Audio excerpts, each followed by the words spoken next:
Municipal elections के announcement के बारे में।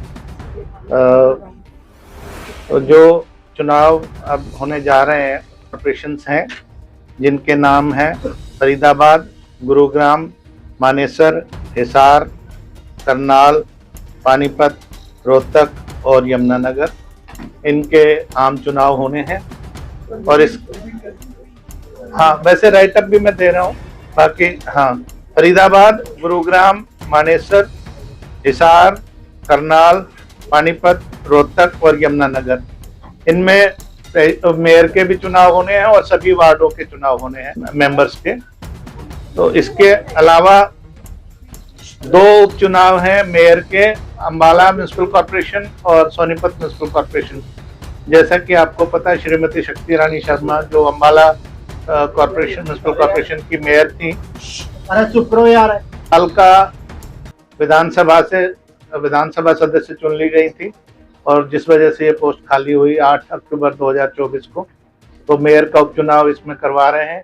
इसी प्रकार श्री निखिल मदान जी जो सोनीपत म्युनिसिपल कॉर्पोरेशन के मेयर थे, वो सोनीपत विधानसभा से निर्वाचित हो गए एमएलए और वो पद भी खाली था मेयर का, उसका भी उपचुनाव होने जा रहा है। इनके साथ साथ 4 जो म्युनिसिपल काउंसिल्स नगर परिषद हैं, पटौदी, जटोली मंडी गुरुग्राम डिस्ट्रिक्ट में, थानेसर, कुरुक्षेत्र, सिरसा और अंबाला सदर, ये 4 म्युनिसिपल काउंसिल्स हैं जिनका चुनाव भी इनके साथ ही होने जा रहा है। और 21 नगर पालिकाएं हैं जिनके चुनाव ये आम चुनाव जहां पर होने हैं। इसका मतलब प्रेसिडेंट के भी और मेंबर्स के, सभी म्युनिसिपल काउंसिल जो 4 मैंने बताए उनके भी प्रेसिडेंट्स के और वार्ड मेंबर्स के, और 21 म्युनिसिपल कमेटियां हैं उनके प्रेसिडेंट्स और वार्ड मेंबर्स के।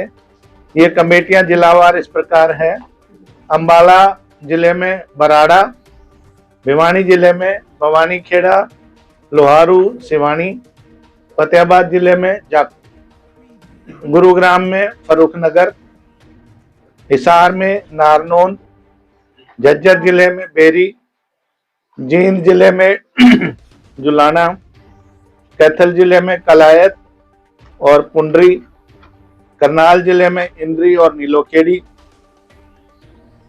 महेंद्रगढ़ जिले में अटेली मंडी और कनीना, नूह जिले में ताउड़ू और पलवल जिले में हथीन, रोहतक जिले में कलानौर, सोनीपत जिले में खरखोदा और यमुनानगर में रादौर म्युनिसिपल कमेटी है।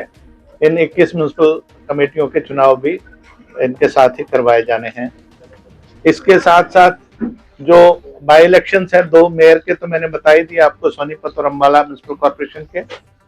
जो म्युनिसिपल काउंसिल सोहना के प्रेसिडेंट का भी उपचुनाव इसमें होना है, सिर्फ प्रेसिडेंट का उपचुनाव है। और इसी प्रकार जो जींद जिले में म्युनिसिपल कमेटी है सफीदों, इसके वार्ड नंबर 14 का मेंबर का चुनाव होना है। असंध में प्रेसिडेंट का चुनाव होना है करनाल जिले में। तरावड़ी में वार्ड नंबर 5 का चुनाव होना है मेंबर का। कुरुक्षेत्र में इस्माइलाबाद प्रेसिडेंट का चुनाव होना है और लाडवा में वार्ड नंबर 11 के मेंबर का चुनाव होना है। ये जो जनरल इलेक्शंस और बाई इलेक्शंस हम करवाने जा रहे हैं उनकी सूची है। अब जो कार्यक्रम है उस पर हम आते हैं। तो इसकी फॉर्मल नोटिस लगाएंगे अपनी वेबसाइट पे और अपने ऑफिसेज में 5/2/2025 को, वेडनेसडे को। और पानीपत को छोड़ के बाकी जगह जो नॉमिनेशन की प्रक्रिया है वो 11/2/2025 ट्यूसडे से शुरू होगी और 17/2/2025 5 दिन नॉमिनेशन रहेगा वर्किंग डेज में, 11 बजे से 3 बजे तक।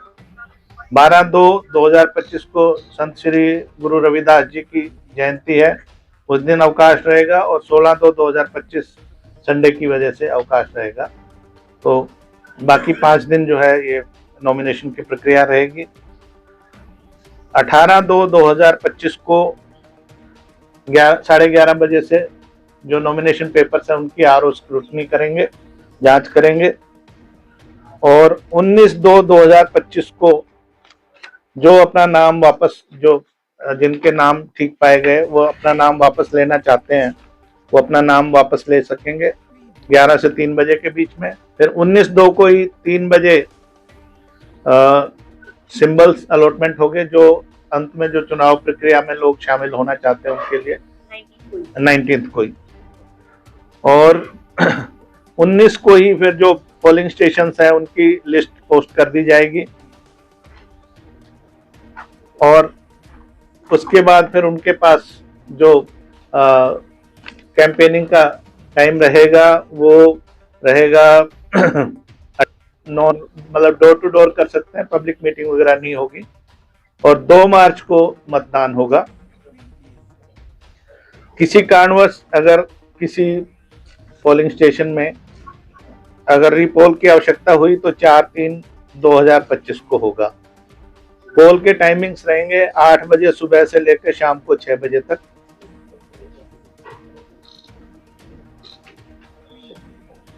इस प्रकार पानीपत जो नगर निगम है उसका भी नोटिस कल जारी होगा, क्योंकि वहां की मतदाता सूची 18 फरवरी को तैयार होके आएगी, फाइनल पब्लिकेशन 19 को सॉरी। तो इसलिए उनका 21/2/2025 से नॉमिनेशन शुरू होगा, जो 27/2/2025 तक चलेगा। 23/2/2025 और 26/2/2025 छुट्टियां होने की वजह से नॉमिनेशन उन दिनों में नहीं होगा। बाकी 5 दिन तक जो वर्किंग डेज है 11 बजे से 3 बजे तक नॉमिनेशन फाइल किए जा सकेंगे पानीपत म्युनिसिपल कॉर्पोरेशन में। 28/2/2025 को 11:30 ऑनवर्ड्स जो रिटर्निंग ऑफिसर होंगे म्युनिसिपल कॉर्पोरेशन पानीपत के, वो स्क्रूटनी करेंगे, जांच करेंगे नॉमिनेशन पेपर्स की, और जो जांच के बाद जो उपयुक्त पाए गए, जो वैध पाए गए, उनमें से यदि कोई अगर विड्रॉ करना चाहता है तो 1 मार्च 2025 को विड्रॉ कर सकेगा 3 बजे तक। और फिर उसी दिन जो है सिंबल अलॉट किए जाएंगे 3 बजे के बाद, और 1 मार्च को ही 3 बजे के बाद जो कंटेस्टिंग कैंडिडेट्स होंगे पानीपत म्युनिसिपल कॉर्पोरेशन के, उनकी लिस्ट लगाई जाएगी। उसी दिन पोलिंग स्टेशंस की लिस्ट भी लगाई जाएगी, और 9 मार्च 2025 को पोल होगा। तो 1 मार्च से लेकर 7 मार्च तक उनके पास समय रहेगा कैनवेसिंग का, पब्लिक मीटिंग वगैरह के मार्फत। 8 मार्च को नॉन कन्वेंसिंग डे रहेगा, डोर टू डोर जा सकते हैं, पब्लिक मीटिंग वगैरह नहीं कर पाएंगे। अगर रीपोल कोई आवश्यक हुआ पानीपत म्युनिसिपल कॉर्पोरेशन में, वो 11/3 को होगा। और काउंटिंग सभी की, जो पहले 8 म्युनिसिपल कॉर्पोरेशन और बाकी नगर पहले 7 जो म्युनिसिपल कॉर्पोरेशन है, 2 बाई इलेक्शंस है, और जो 4 म्युनिसिपल काउंसिल्स और 21 म्युनिसिपल कमेटियां और पानीपत की, सबकी मिला के 12 मार्च को काउंटिंग होगी 8 बजे ऑनवर्ड्स। दिन रिजल्ट डिक्लेयर कर दिए जाएंगे संबंधित आरओज द्वारा। म्युनिसिपल कॉर्पोरेशन के मेयर के लिए 10,000 रुपए, मेंबर के लिए 3,000 रुपए, और अगर कोई कैंडिडेट म्युनिसिपल कॉर्पोरेशन के मेयर के लिए कोई candidate SC category, backward classes A या बैकवर्ड क्लासेस B या विमेन है तो उसके लिए 5,000 सिक्योरिटी डिपॉजिट रहेगी। मेंबर म्युनिसिपल कॉर्पोरेशन अगर कोई SC कैंडिडेट है, बैकवर्ड क्लासेस A या बैकवर्ड क्लासेस B या विमेन कैंडिडेट है, उसके लिए 1,500 रहेगी। इसी प्रकार जो प्रेसिडेंट म्युनिसिपल काउंसिल के लिए सिक्योरिटी डिपॉजिट है वो 3,000 रुपये रहेगी। मेंबर के लिए 2,000 जो अनरिजर्व मेंबर है, और SC, BC A, BC B के प्रेसिडेंट के लिए 1,500 रुपये, और मेंबर के लिए उन कैटेगरीज के 1,000 रुपये रहेंगे। म्युनिसिपल कमेटी के प्रधान के लिए 2,000 रुपये, और जो मेंबर है अनारक्षित उसका 1,000 रुपये, और प्रेसिडेंट अगर SC, BC A, BC B या विमेन कैंडिडेट है तो 1,000 रुपये और प्रेसिडेंट के लिए, और मेंबर के लिए 500 रुपये रहेगी उन्हीं कैटेगरीज की। कॉर्पोरेशन की सीमा 25 लाख रुपए थी, जिसको बढ़ा के 30 लाख किया गया है। मेंबर के लिए यह तयशुदा खर्च सीमा 6 लाख रुपए थी, जिसको बढ़ाकर 7.5 लाख किया गया है। म्युनिसिपल काउंसिल में प्रेसिडेंट के लिए पहले यह खर्च की तयशुदा सीमा 16 लाख रुपए थी, जिसको बढ़ाकर 20 लाख किया गया है। और मेंबर के लिए 3.5 लाख से 4.5 लाख किया गया है। तो कमेटी में 10.5 लाख रुपए थी प्रेसिडेंट के लिए खर्चे की सीमा, वो 12.5 लाख की गई है, और मेंबर के लिए 2.5 लाख जो थी उसको 3 लाख किया गया है।